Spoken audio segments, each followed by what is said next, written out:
So prior to having any kind of work done, I had neglected myself, and at some point I broke a tooth. So I went to my dentist and I asked them to figure out what was going on, and what we needed to do effectively was to either put a crown on the tooth or pull it and put an implant in. When I first met Dr. Horalek, I found him to be incredibly creative. I was very impressed by the amount of technology he was using, how he was using it, what he was using, and the grasp he had of it, in addition to the basic fundamentals of endodontics and then also implants. It made me feel more comfortable in knowing that he wants to make sure that my mouth looks the way it's supposed to look when we're done here. And so in the modeling process, all he did was take a little wand and kind of go around the tooth, and all of a sudden we have a new one that's built.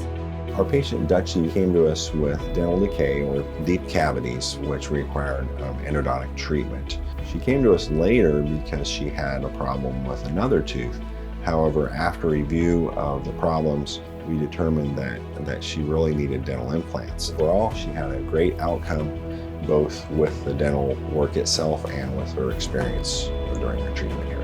I think he does a tremendous job at putting people at ease, and his skill set is amazing. I'm very, very thankful that I found Dr. Horalek and his staff to help me with something that was such a watershed moment for me.